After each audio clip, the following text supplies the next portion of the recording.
Pollution control board అధ్యక్ష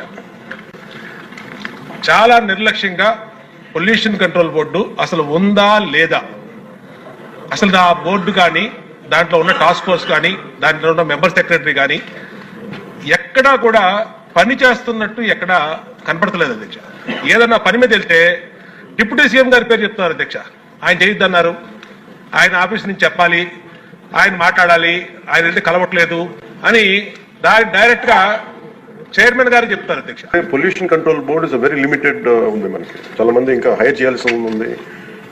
గత ప్రభుత్వం కూడా నియమించాల్సిన సభ్యులను నియమించింది, కావాల్సిన సిబ్బందిని నియమించింది. Pollution control board is real. నేను ప్రాక్టికల్ గా గౌరవ శాసనసభ్యులు బొండ ఉమామహేశ్వర గారు చెప్పిన దానికంటే వారికంటే ముందే నేను చాలా లోతుగా దీన్ని అధ్యయనం చేశాను అధ్యక్ష.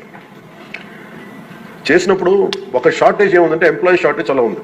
ఎంప్లాయ్మెంట్ చాలా మంది ఒక ఎంప్లాయ్మెంట్ ఇంత కావాలంటే దాంట్లో దాదాపు ఒక 2/3 లేదు అధ్యక్ష. ఉన్న డిమాండ్కి పెరుగుతున్న గ్రోత్కి దాని తగ్గ మానిటరింగ్ చేయడానికి లేరు మనుషులు. అలాగే దీంట్లో అవకతవకలు ఉన్నాయా అంటే గౌరవ శాసనసభ్యులు చెప్పినట్టుగా ఫస్ట్ పని చేయాల్సిన ఎవరు అధ్యక్ష? అర్బన్ బాడీస్ పనిచేయాలి, మున్సిపాలిటీస్ పనిచేయాలి. Everything you cannot completely directly correlate with pollution control board.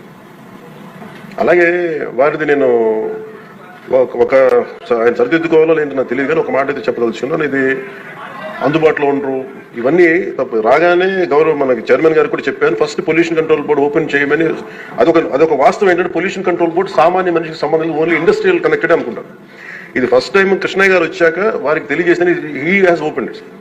ఎవరైనా సరే ఎనీ ఆఫీస్కి వెళ్ళిపోయి మీరు పొల్యూషన్ కంట్రోల్ బోర్డు ఆఫీస్కి వెళ్తే మీకు అది ఓపెన్గా ఉంటే దానికి నేను బాధ్యత తీసుకున్న తర్వాత మొట్టమొదటి చేసినది అధ్యక్ష.